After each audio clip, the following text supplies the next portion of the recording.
feel like I hate to put you on the spot, but any thoughts on that? I mean, good question. Yeah, I'll get us started.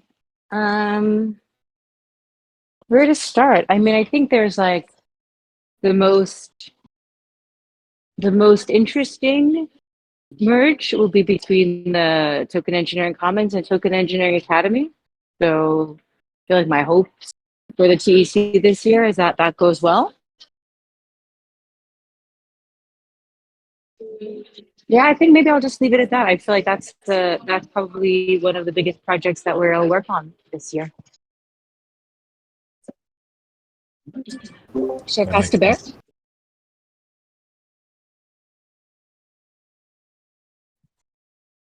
Thank you, Tom.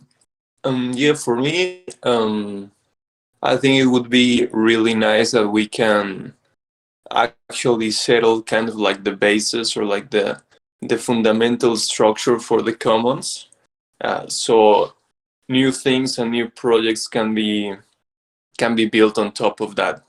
But once we have a really strong and clear and simple foundation for the commons. So I think just like spending some time and some work in designing that, I would really like to see how that plays out and the possible results. I feel everything could get easier by having that. So yeah, I'll leave it at that, and I'll pass it to Acid.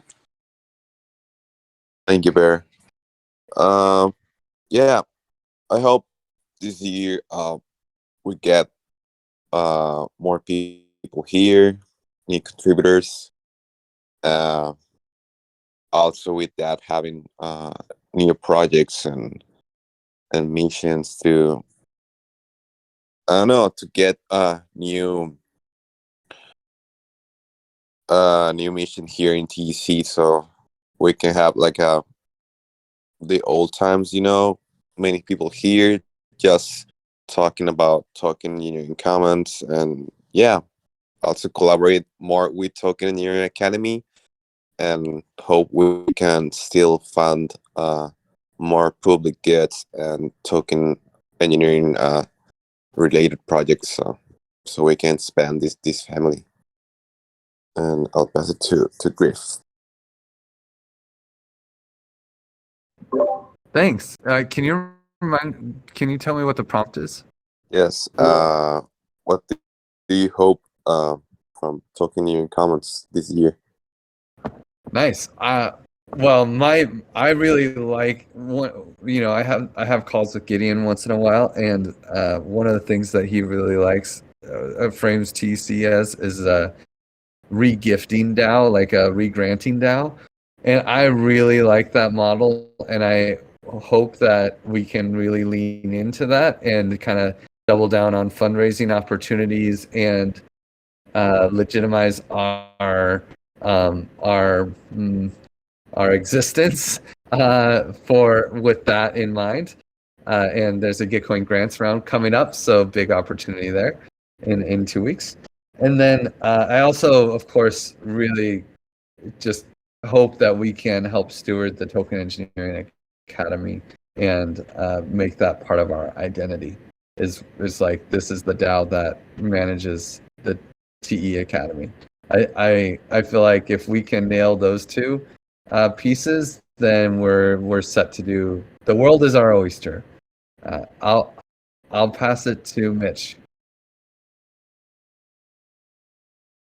Thanks, Griff. Yeah, the merger or closer relationship with TA, I think, is going to be huge. And the second is going to be building some really strong utility for the token itself. Maybe thinking of some sort of novel token engineering idea that puts us on people's radar again. And I'll pass it on to Bear.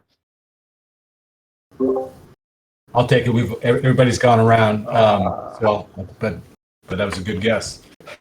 So yeah, Happy New Year, Griff and Mitch. It's good to see your profiles here, hear your voices. Yeah, so I'll go. I'll put my camera on.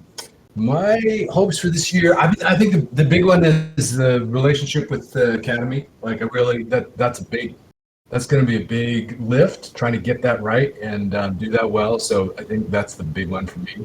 And then I think the second one for me is really nailing our strategy, like the high level strategy for the TEC, and grounding that in some conversations, like some more conversations with people who are actually doing the work in the field, like getting out there and having those conversations and just getting better at listening to what's actually needed out there. So those would be my two. Okay, well, cool. So actually, the thing that I wanted to do today is actually kickstart that process. So, like we're doing this thing we've talked about over the last couple of weeks, which is like having our planning go in kind of these short, medium, and long-term cycles. And so the short cycles, it's looking like what we're going to move to is like a month-long cycle. So we'll just move, we'll be picking the kind of the top priorities for that month push. It's almost like a little bit longer sprint. And then the medium term is going to be kind of like, 2 to 6 months kind of thing. And then longer term is going to be 6 months to 2 months. So not getting too far out there, just because like planning too far out, I just don't think makes a ton of sense. But as part of that longer term planning piece, one of the things that I feel like it's just something we really need to do is just get very clear on who our stakeholders are. Like just really be able to nail that. So every time, we've been working with Stefan on some of the Twitter outreach stuff, just like making our tweets better. And that was one of his first questions, like, well, who's your audience? And we just couldn't quite very easily just say it's boom, boom, boom, and boom, right? So having that just really clear and just so that we know exactly who we're talking about, I thought that's super important just in the very short term. But then also, as we start looking at like going out and reaching out to people to get some conversations going to like guide us, knowing who we need to talk to, that's also super important. So this is like the very first steps in doing that research for the strategic plan. So what I thought would be good, I put together just some like rough categories. I'm going to share my screen.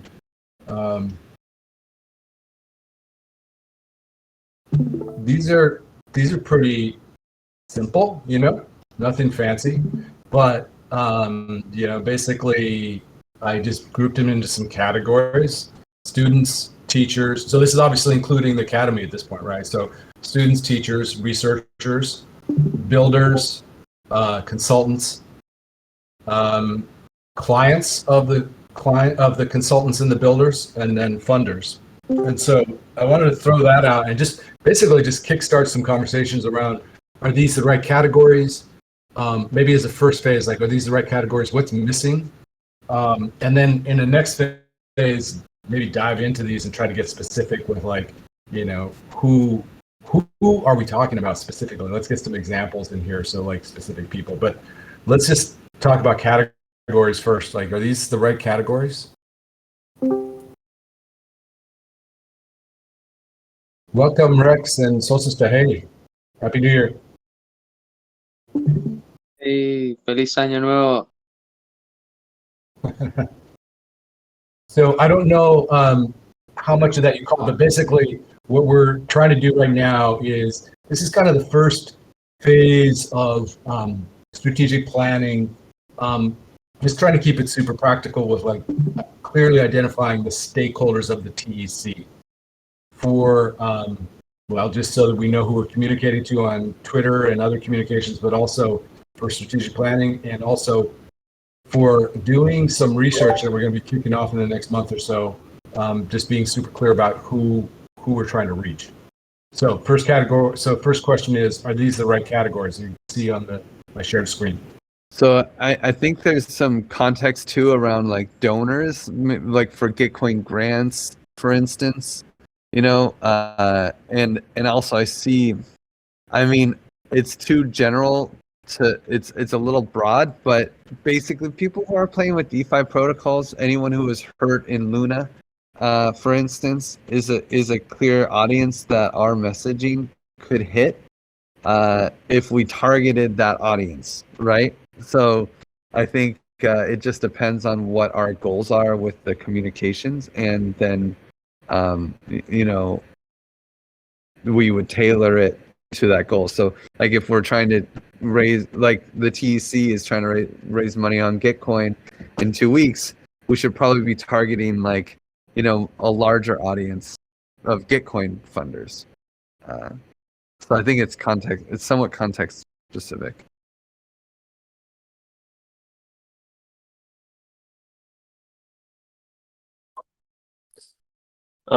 For me, I think I was thinking about two other categories. One of them being like crypto enthusiasts or something like that. You know, people that really are in the crypto space, but are not like in any of these categories still. But they share the crypto principles, and they are interested in learning more about it. And also like newcomers to the crypto space. You know, I feel that I see myself in that example, that the TEC was one of my first like serious approaches to the crypto space. So if the TEC and if token engineering is like one of your first approaches, then I think it's a really good entrance to the crypto world, right? So yeah, I would say those two.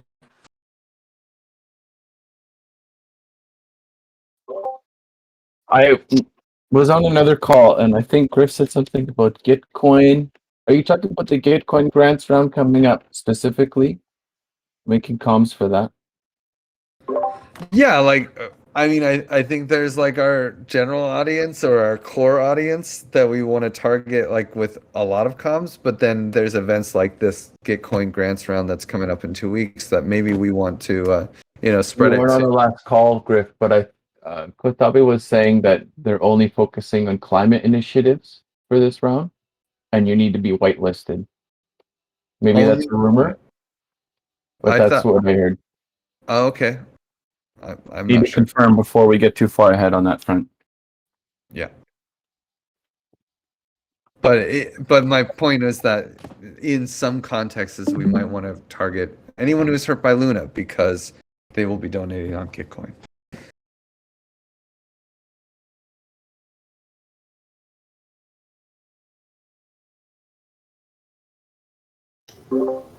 Okay.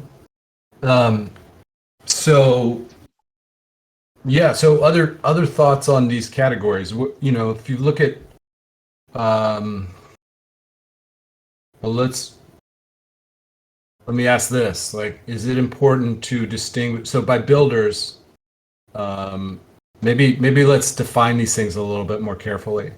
You know, what's the difference between builders and consultants? How much overlap is there? How would you describe these?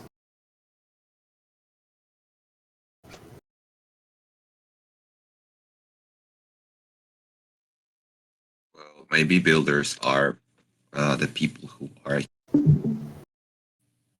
keeping building something. Consultants are the people that we approach to get some advice. I don't know, but builders, maybe we are here all the time.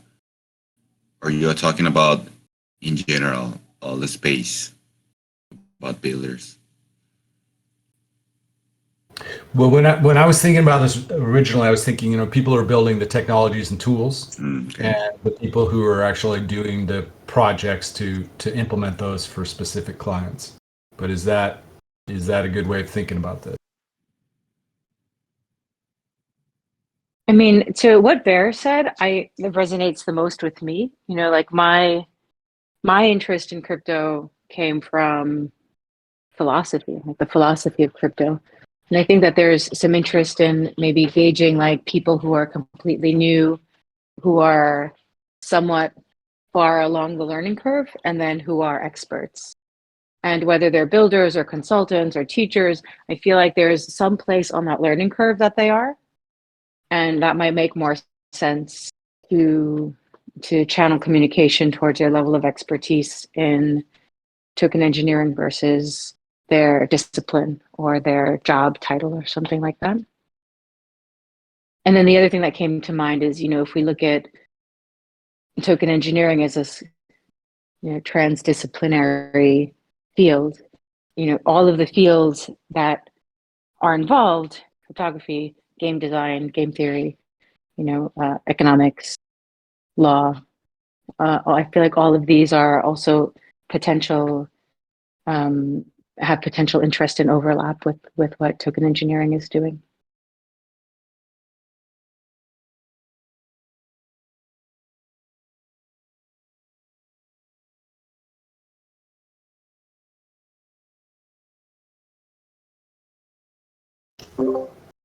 Okay. In terms of builders, what I was thinking is that maybe we could include there like DAO contributors, like contributors from different DAOs that are building protocols or projects, or but something to do with like fellow DAOs, and also like developers. Like what you were saying, like people that are building the tools and the technology, maybe could be part of that group as well. And for consultants, that's an interesting one. I'm not so sure. I guess like experts in a certain topic.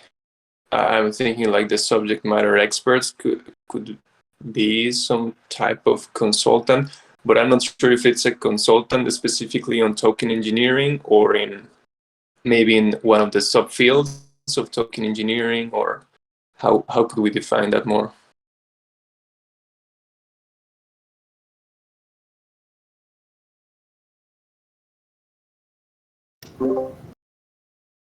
Was that a question, or you're exploring that? Yeah, it's just like an open question, and yeah, I don't have the answer.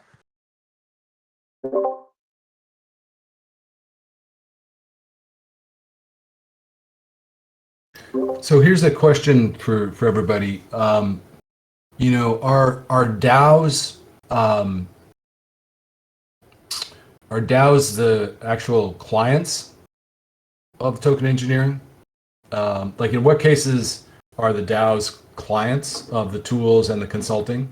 And in what cases are they the actual, like, in some cases you've got tool building DAOs, right? DAOs that are building tools. But in, so who are the clients? Maybe let's start with that question. Who are the clients of token engineering right now?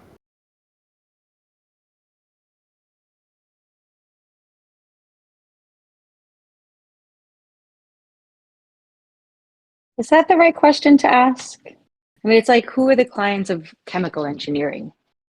Or who are the clients of software engineering? I really liked the way we focused on stakeholders, like who benefits from token engineering, who has a stake in seeing it successful. I find it harder to think of like,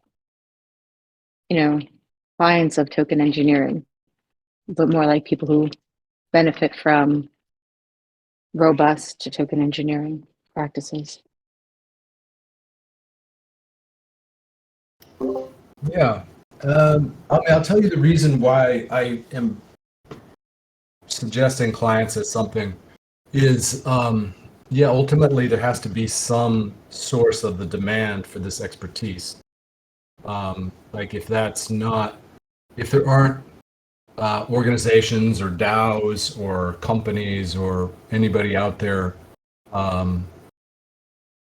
requiring this kind of expertise to either validate existing tools, to simulate, and to build this stuff, then I don't. Like who's gonna pay for token engineering? Is that the question? Yeah. That's important. Because where do chemical engineers get jobs? That's interesting.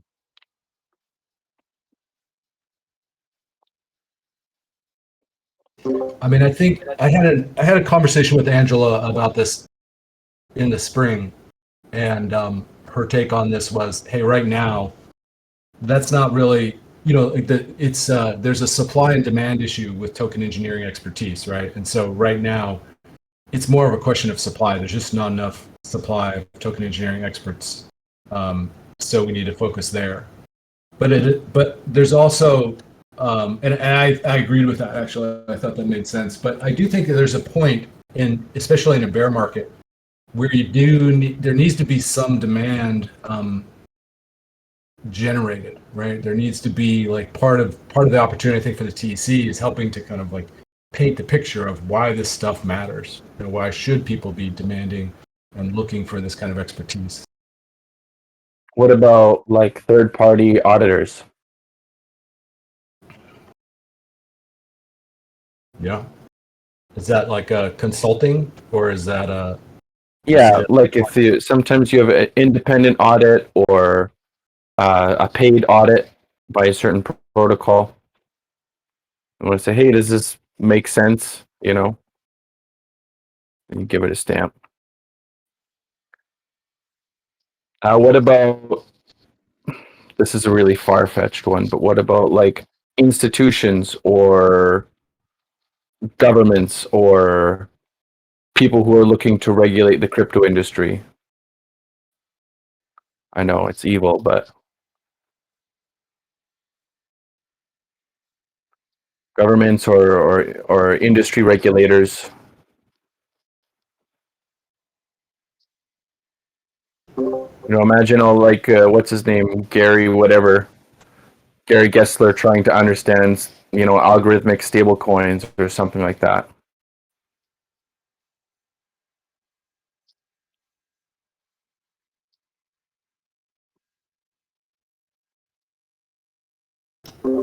Yeah, that's a good point. That's a really good point. I feel like that's actually one of the things that if we're not careful, like, yeah, I do think that that's one of the things actually TEC could play a role in longer term, is helping to reduce pressure for regulation, right? By like helping this sector to self-regulate. And I mean, like, these tools and these practices are actually, in a way, there's kind of a form of self-regulation, or not completely, but like they help to ease some of that pressure. So I think that is an interesting point. Mm-hmm. Obviously, startup protocols as a client or a builder, whatever.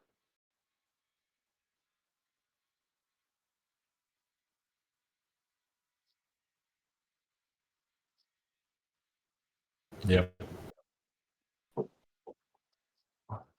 Yeah, I mean, when you mentioned security research, I assume we don't want to tailor it for black hat, like protocol exploiters, but those are to which benefit from token engineering or benefit from the information asymmetry in token engineering.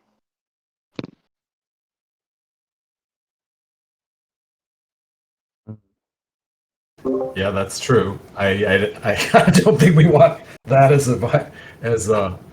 a key stakeholder, but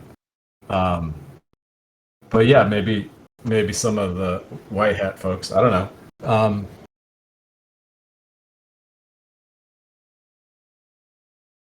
Yeah, Tam, can you say a little bit more about the client thing? Like, what was your feeling about the client thing? Like, why does that not resonate for you so much? Yeah, I mean, because I think of token engineering as a new engineering discipline. So it's more of like what service does it provide for the world than who the clients are. And I know that there's, as an organization, we might think of like who the clients are for some specific protocol or some specific piece, like like token engineering modeling or token engineering data services. So components of token engineering, I could see there being clients for specific engineering services. But like as a discipline, it seems more ethereal than like, I think that there's specific disciplines within token engineering, or services within token engineering that you could then say the kinds of clients that would need these kinds of data modeling services, or other kinds of token economic services would be more client focused than the discipline itself.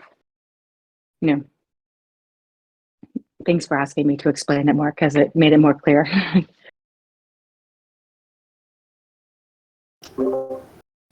So, yeah, I mean, so here's a question for everybody. Like, I think that part of what we've got to move towards right now is, I mean, at least it feels to me. It feels to me like we got to move from the kind of the big picture into more specifics. Like, if we want to start attracting and making this more relevant to folks, then like actually, like over the next month or so, we got to figure out who we want to start talking to, right? Like, we know the existing players. We know who that inner circle is. That's no problem. Like, there's probably 20 people we could go out and talk to, and that will be the first phase of it. But like, who are the people who should care about token engineering but don't even know that they're a token engineer, or that this field even exists, right? Even though maybe they're doing some of this work themselves. Like, who are those specific types of organizations and consultants and developers who are actually doing this work?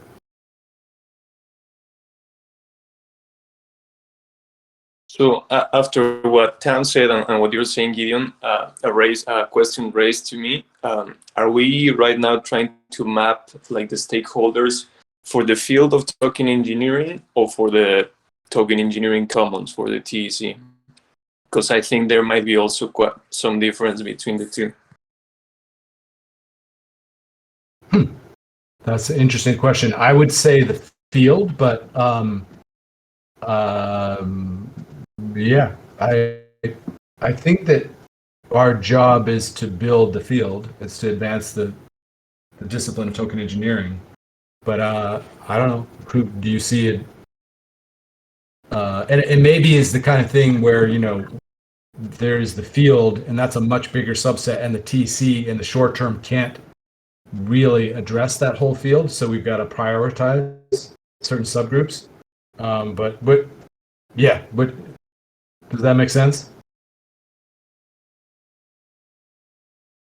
Yeah, I think so. I think so too. And also with this idea of clients, the way I was thinking is that I think it makes more sense to have clients as part of the field, but more specifically in regards with particular products or services that start emerging within the field. But for the TEC itself, the way I was looking at it, it was more as instead of clients, as users, right? And this has been something that we've talked about before, about the TEC at some point providing these different type of services to all of these people, like students, teachers, researchers, builders, and they become users of the services. And this usage of the services has some utility attached to it. And then that's when we become, let's say self-sufficient economically, right? We start generating an income. So we don't have like kind of like direct clients, but we have users of the services and the systems the TEC implements, right? So that's kind of like the way I was looking at it. That's why the question. Okay, thank you. That actually is. I think that's a great question. Let's say for the purposes of this argument, like we've talked about the TEC's constituents in the past a little bit, where we've talked about users of the various services like praise and like curation and stuff like that. But in this case, if we're thinking about the strategic plan for the TEC and what we really should be focused on, let's see if we can kind of break out of that smaller identification and really focus on what the field needs. Like who are the people who have a stake in the success of token engineering long term?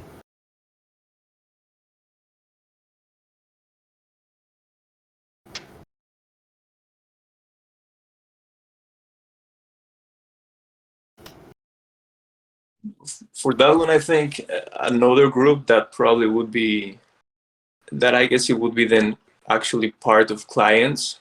It's, like real life projects. I just see like projects happening in the real world, like maybe this is more in the medium, really long term, but like, for example, cooperations or these type of businesses that are trying to work with different approaches. I think that the end goal would be that at some point we are able to provide them with tools and technology make their processes easier, right?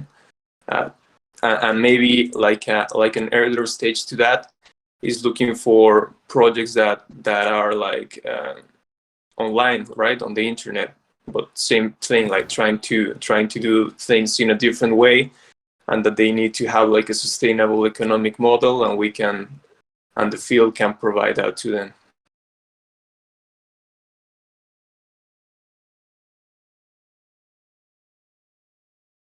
Yeah. Well, I mean, I feel like Giveth, like Giveth is an example of like who are the clients of Giveth, right? Nonprofits. Like this, that's where this kind of stuff, I think, starts to matter, right? What about crypto investors? Kind of along the line of auditors.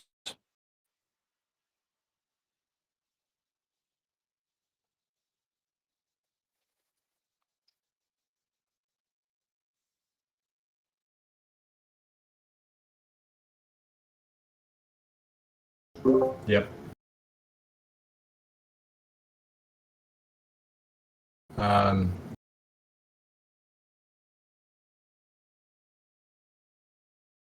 So clients right now, we've got like governments, corporations, nonprofits, crypto investors. I don't know if crypto investors is the right place. Is clients is if that's like a subset of clients, or if that's something else. I don't know if that's funders, but Think of like if I wanted token engineering expertise ahead of making an investment. That's what I think of from a client perspective. I see. Yeah.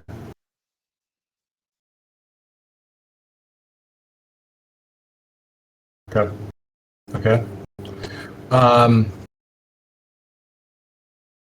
Going to the builders question, like how are people seeing builders? How does that fit into this whole thing? Like, are there specific, what are the ways of thinking about builders in Web3?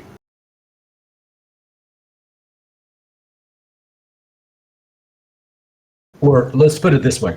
What are the ways of thinking about builders, people who are building specific technologies or protocols who might need token engineering?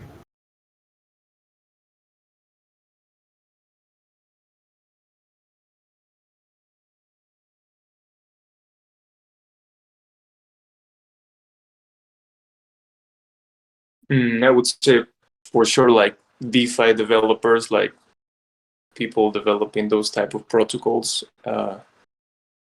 Maybe like like this idea of play to earn and all of the games that we're racing in the past. Probably they would also need this type of expertise. I don't know.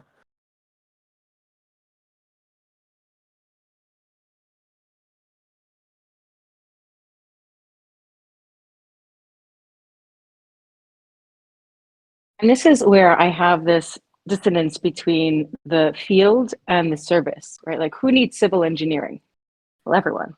But who needs like something specific around, wind physics around building bridges? People who are going to use that bridge. And when I look at this, that crypto economic flower, Zargam and Shurgam thing, and it's sort of like law, philosophy, ethics, political science, governance. So builders could be definitely DeFi building, financial based services or governance services, or advancing algorithms or building smart contracts. Like there's so many different kinds of people who are building, and it's a little bit aligned with this crypto economic flow, these different disciplines that feed into the crypto economic systems that are being built in token engineering.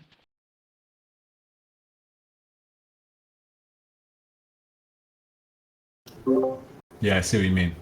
It's like people who are doing like AI applications, machine learning applications, people who are focused on security, people who are that's what you mean, right? It's like the very yeah, exactly.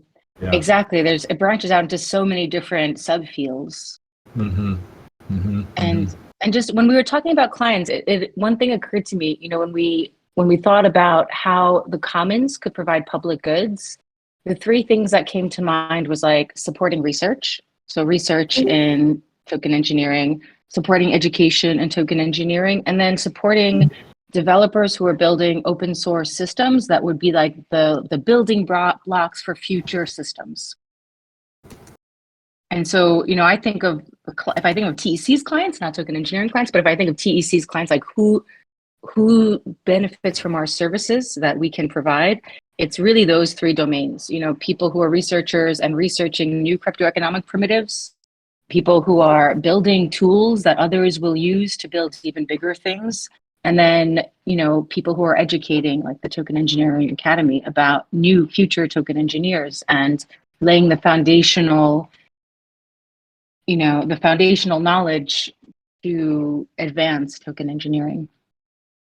I don't know if that helps, but that's how I see it. Yeah, I really like that, actually. I mean, welcome, Jay Henny Art.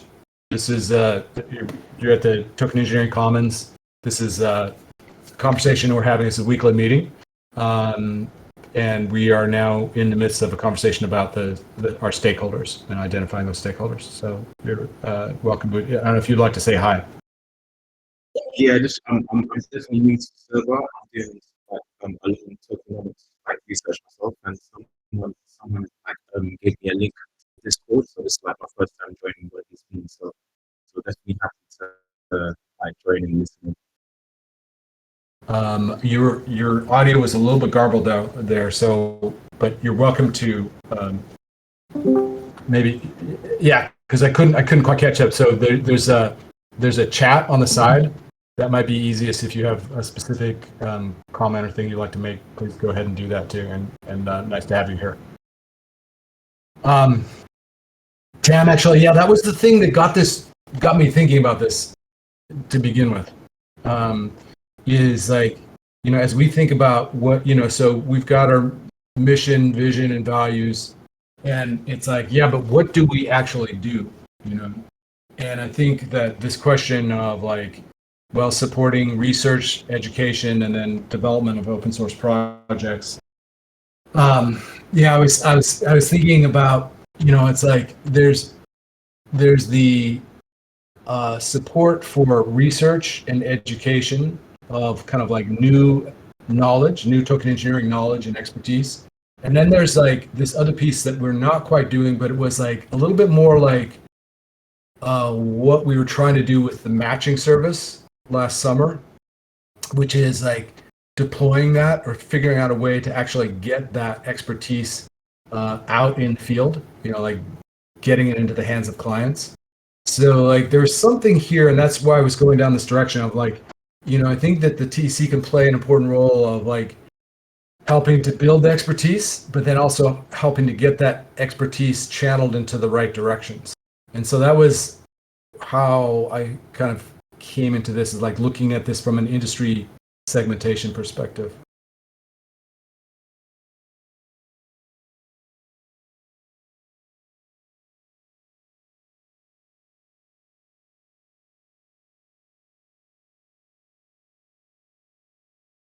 Yeah, that makes sense. I think it's also it's great to for us to brainstorm in this group, but it's also an interesting idea to, as part of the sort of token engineer stakeholder interviews that was suggested, to maybe get a wider, like cast the net wider and get more diverse opinions as well. And this would be a nice question to ask the people that are interviewed as part of that stakeholder interviews. Yeah, for sure. For sure. Yeah, I'm hoping that this is kind of like the first step, helping us to kind of like, rather than just like one or two of us like doing this, like having a smaller group like this to actually form some of the seed for this and then take it out.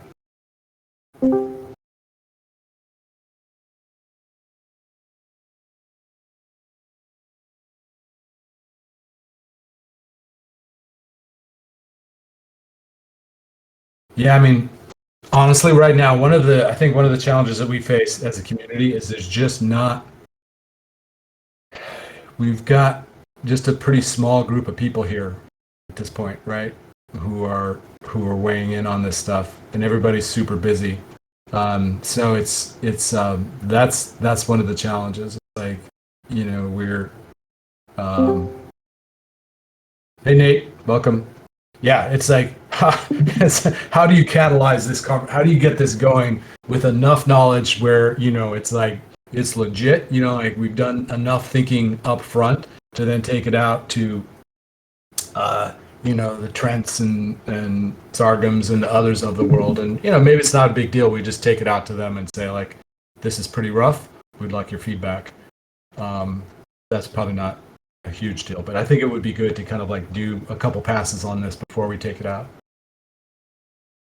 Nate, we're basically talking right now about the stakeholders. You can see in this document here, I'll put a link in the chat. We're trying to identify and categorize stakeholders for the field of token engineering rather than just the TEC. Thanks. Yeah, I appreciate you.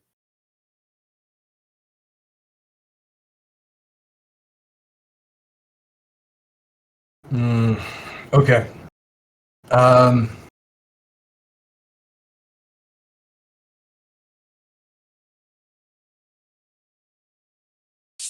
think that talking about how could we take this like further into like a broader group of people, I think it will be also interesting to start thinking about possible like Twitter strategies, like using actually Twitter to start gathering this type of input from from the followers we have and from the people around there. I think that could become even a little more effective than using the forum, for example, right? I think the forum sometimes it's probably a broader group than the one we have here, but maybe it's still not sufficient.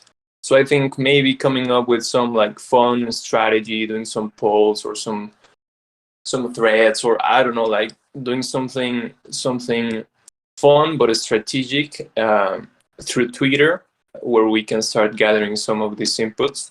I think that could work.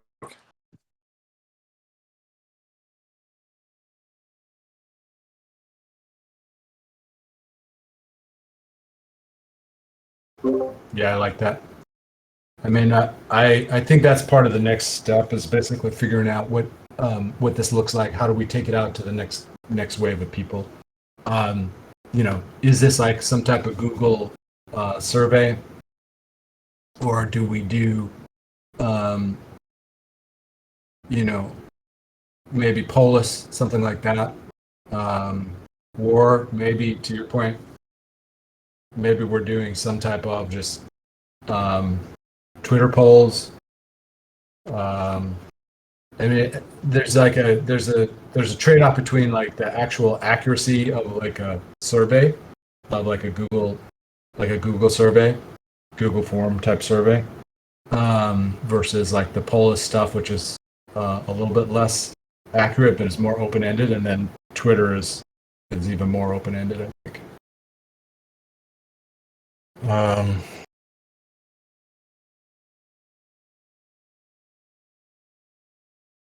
Yeah. I think even a mix of that, right? We could do that, like try to combine the different tools and different platforms and come up with something that can give us as much input as possible. Yeah.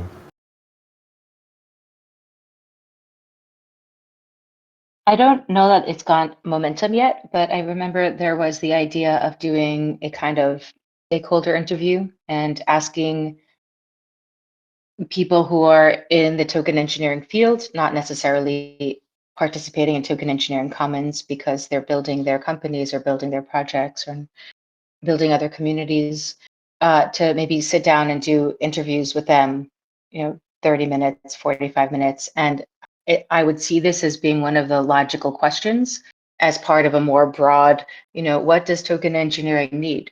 What does like the needs of token engineering, the stakeholders of token engineering, the stakeholders of token engineering commons. So getting a outside perspective on token engineering and TEC from the people that, you know, are token engineers that we would say are practicing token engineering and benefiting from the TEC by some, if not direct, indirect way.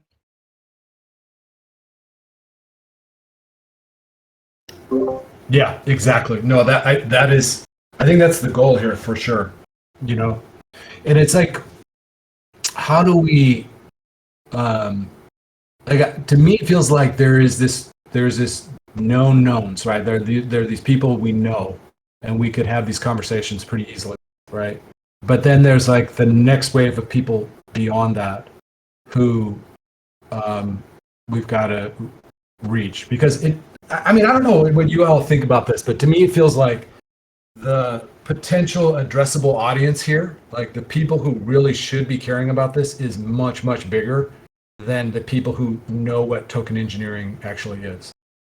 Like, is that my imagination, or is, like, to me, it feels like the people who understand like what token engineering is maybe 1,000 people, if we're lucky. Well, maybe a little bit more than that if you think about Token Engineering Academy, but like the people who should know about this is actually way, way bigger, and people who are actually practicing these kinds of things, whether it's like people working on smart, I mean, like, do smart contract developers count?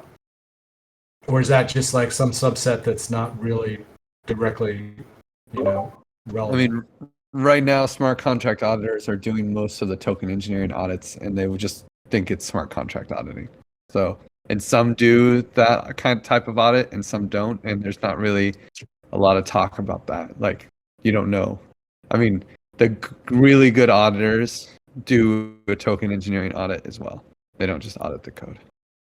So, but that being said, I don't know the utility. Like, I feel like at least for getting the word out and getting a survey out to people, you know, word of mouth, and asking the token engineering people that we know, who do we need to talk to about the, you know, and just getting 1 degree of separation. I'm sure we'd have more names than we can actually interview or you know, discuss these, get responses from. So I don't think that we have to, you know, go try too hard to get the, you know, random people that should know, you know, but they don't.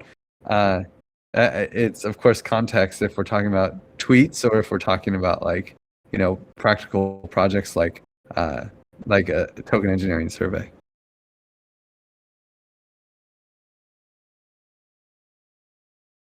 Yeah, that's a fair point.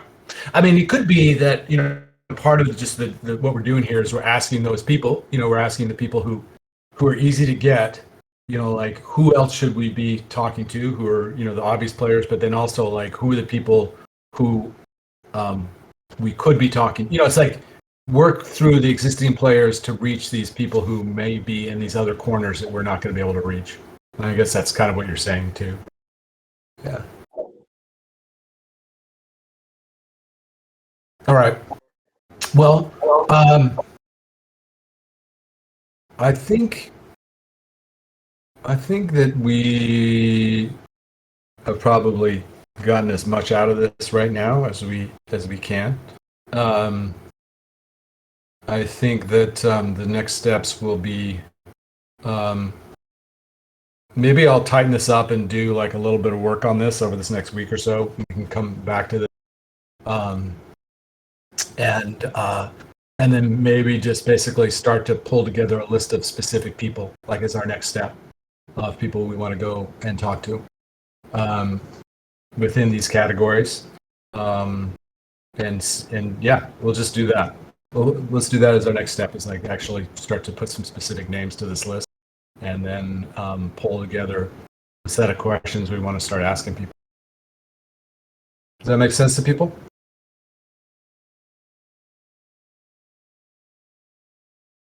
Do we have a document for that list?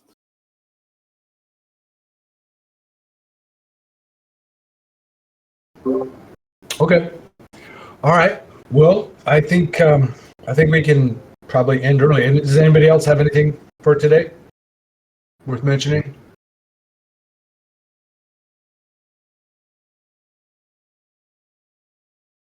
Okay. All right, everybody. Well, happy New Year, and thanks for showing up and being here. And yeah, we'll see you either next Tuesday or on Thursday. All right. Bye. Thanks, Gideon. Gideon. Thank you, everyone. Bye.